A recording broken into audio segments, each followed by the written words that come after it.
Pour la cuisine au quotidien, il faut utiliser de l'huile d'olive, de noix de colza ou de tournesol oléique. Pour les vinaigrettes, utilise de l'huile de colza ou de tournesol oléique. Les huiles de graines, qu'elles soient bio ou non, qu'elles soient produites dans des bonnes conditions, sont hautement oxydées, instables et incompatibles avec une bonne santé métabolique. On entend vraiment tout et son contraire, mais comment savoir qui a raison dans ce genre de situation? Il suffit de savoir interpréter les données scientifiques humaines de qualité, et c'est ce qu'on va voir dans cette vidéo. Par exemple, si on privilégie les huiles riches en graisses polyinsaturées par rapport au beurre riche en graisses saturées, ça semble mieux pour réduire la mortalité globale, et ce, même avec l'huile de colza. Ensuite, plus on substitue des graisses saturées par des graisses polyinsaturées comme les huiles de graines, et mieux c'est pour la baisse du LDL cholestérol. Mais ça, on va y revenir. Il y a d'autres études qui montrent un intérêt spécifique de l'huile de colza, que ce soit pour le cholestérol ou encore la santé du foie, tout comme les études sur l'huile de canola. Après oui, sur une durée assez courte, tu peux pas dire qu'une personne avec un LDL cholestérol élevé va avoir un événement cardiovasculaire. Ça met du temps pour que les particules de LDL cholestérol s'oxydent au niveau des artères, ça s'appelle l'athérosclérose, et une fois que la plaque se détache, ça peut faire une maladie cardiaque.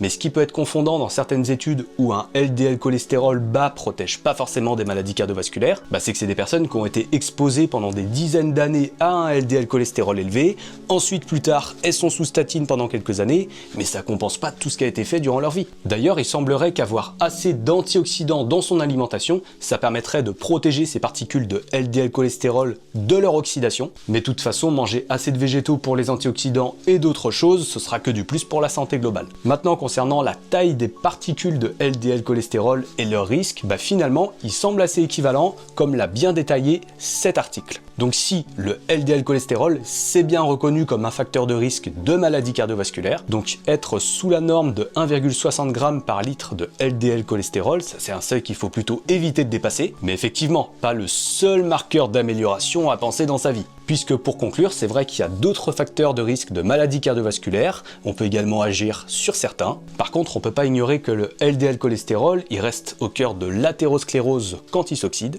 Donc par proportionnalité, plus il est bas, plus on protège en partie ce phénomène. J'espère que cette vidéo vous aura plu, n'hésitez pas à vous abonner pour plus de contenu.